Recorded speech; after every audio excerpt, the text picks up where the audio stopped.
G'day guys, welcome to Sumo's Projects and welcome to my latest project. It's a large drill press table I've just finished building. It has a lot of good features which you need in a drill press table. For example, it has this adjustable fence which you can move around into any position, and at the back here it has a couple of lockdowns so you can lock it into place and that won't move. Another thing we have here is a positive stop, so you can pretty much align this in any position you wish. And then just clamp that down. That's locked and it gives you the ability to do repetitive cuts. Another thing I have here is if we have our bit of stock, bring it up out to our stop.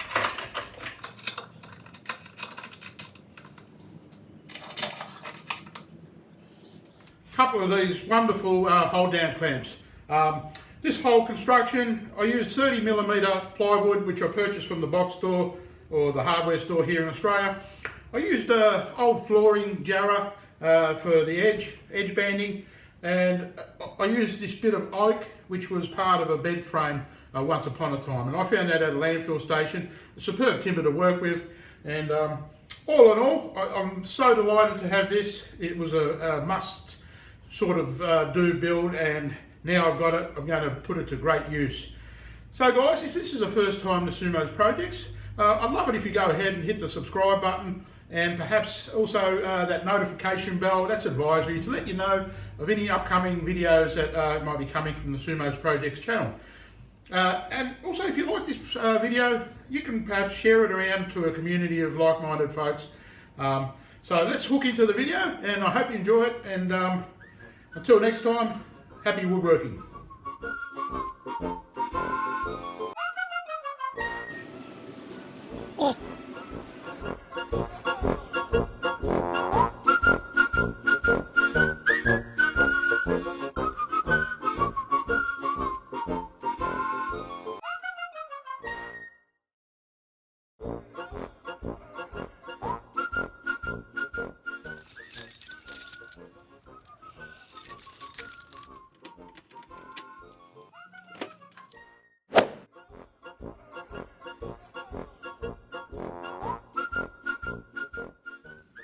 To this stage, I've been a little bit lackadaisy in building myself workshop jigs and things of the sort.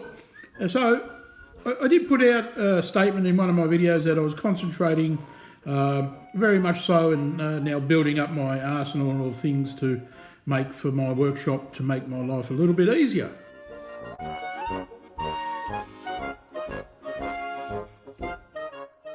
Purchased this 30mm thick plywood from Bunnings Warehouse.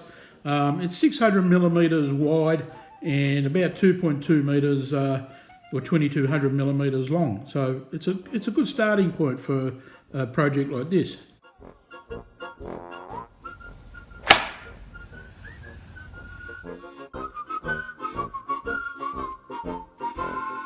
Making this rather large table to 800 by 600mm, which is about 31 inches by 23.5.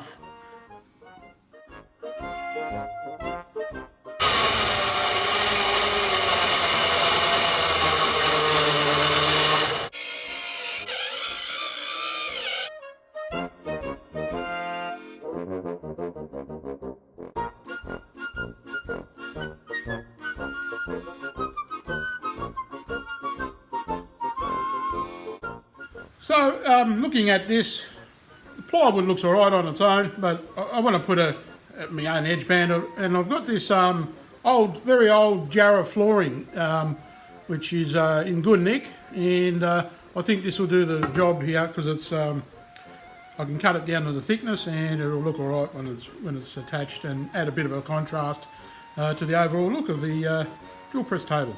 So let's go and rip it down.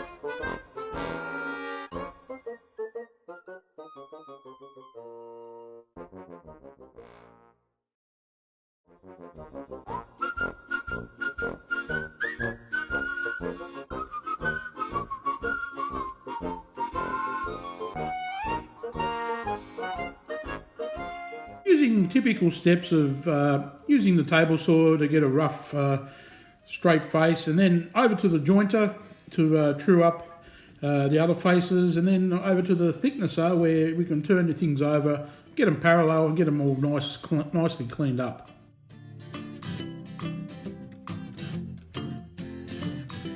So that's what the Jarrah looks like after a little bit of machining.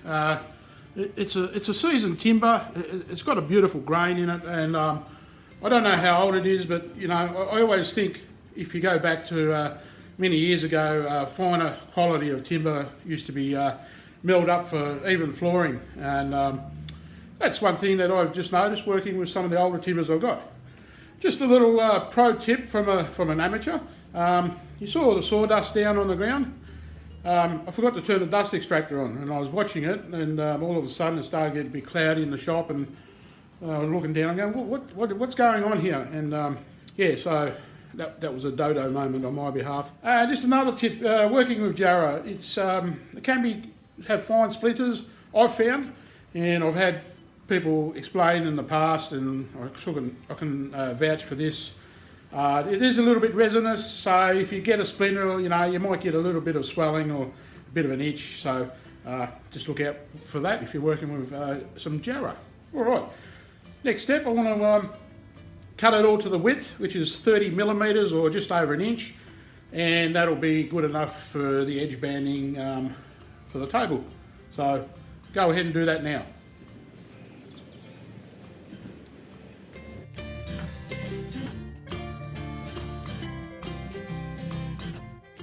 I'm taking a look to see how this would look once it's finished, and what I want to do is clean up the edges here with a little bit of sandpaper, and I'm going to be cutting miters on the miter saw to 45, and the best way to do this is just creep up on your cuts, and hopefully everything turns out as good as you want it to.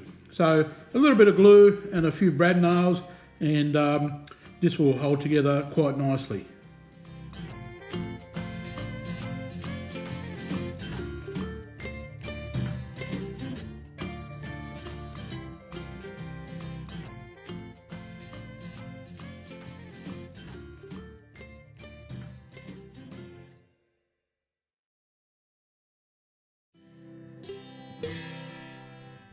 For my fence, I'm using this old bit of oak. This is something I found at the landfill station, believe it or not. It was an old frame for a bed, and I used it in one of my earlier video projects, which was making a freestanding towel rack. So this is absolutely gorgeous bit of oak. It's so nice to work with, and once again, the grain orientation is beautiful. This has probably been, I don't know, this is probably 30 years old or so, and to this day it is absolutely nearly dead square. So I'll machine it up and get the best result I can, and I reckon it'll end up looking very nice indeed. So this is a fence. So as far as the defence, I always plead not guilty because it's the best option, but sorry guys, getting off track. Long day in the shop does that to you. Got to have a giggle now and then. This bit of stock here, this bit of oak has milled up really well. It's very square now. It wasn't far out before. I put a chamfer around most of the edges except for this face here at the bottom, which I'm going to be attaching to some plywood. And the reason for that is that's going to be, because plywood's just a nice flat surface, and the bottom of this is flat, and what that will enable me then to do is just have it attached, a couple of screws from underneath, keep it simple, and then I'll be able to locate, once I put the T-track into the table, where the holes are going to be drilled here, and that's where the T-bolts will come through and the T-nuts will attach to that. So I'll go ahead now, I'll clamp this up and drill a few holes, and then probably just about ready for the next step of putting a couple of grooves or dados, if you want to call them that, into the tabletop.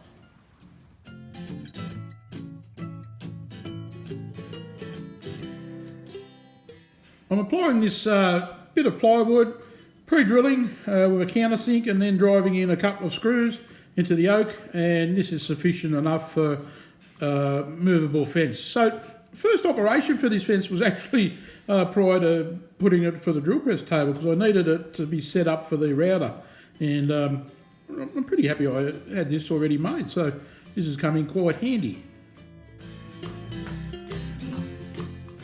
And you can see the router table wobbling a bit because I pulled it out from the wall. And as you know, concrete surfaces aren't always perfect as they're supposed to be. One of my long-term viewers and a great community participator, Bill Carroll, asked me about this particular eye-gauging digital height setting device, and it's really great.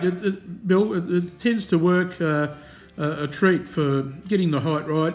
As I'm just doing a couple of test cuts because I don't want to go full hog straight away, but as I go along, I just use this, and it gives me progressive heights, which in the end turned out quite perfect. So thanks a lot for asking, and I'm sorry I haven't responded earlier about the use of this.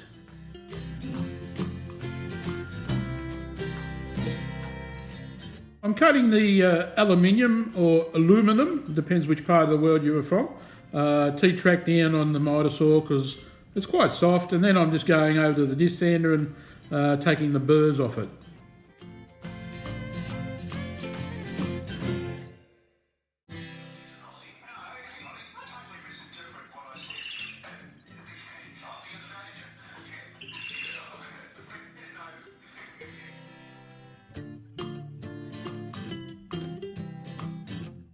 Time now to take off the fence off from the drill table and put the Craig router table fence back on. So I'm routing out the dado here, and that's to accept the T-track which will be going into this section.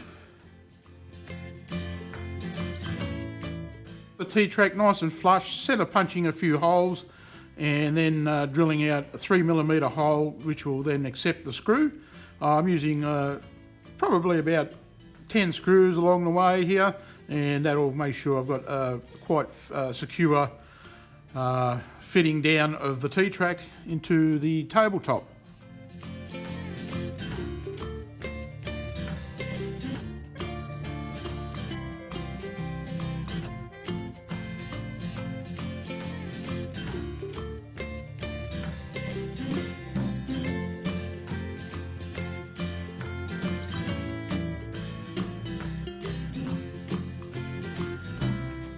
Didn't have a complete section of T-track, so I used the leftovers, cut them down to the size and just join them up, and it makes no difference at all. Next step was to just mark out where I was going to put the hole. So it was just a clearance hole for the T-bolt to stick through, and that works out really nicely, as you can see here in a second.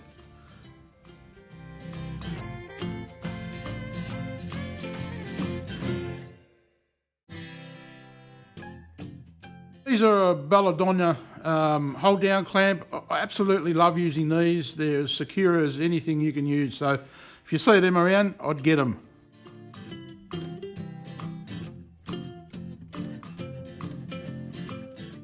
I went and had a look under the table, and I marked out where the slots were, but I didn't really need to do this. I went back then to the miter saw, and I cut off these small little bits of timber I was going to use as a more or less as a washer, and as you can see, these come in real handy. I pre-drilled them, and I used screws to go through this material and then into the bottom of the table.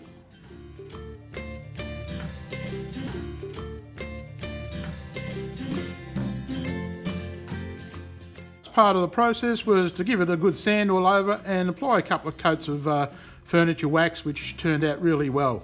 So guys, as always, I appreciate if you leave me a comment, and thank you very much for watching. Please subscribe, and I'll see you on the next build. Hooroo!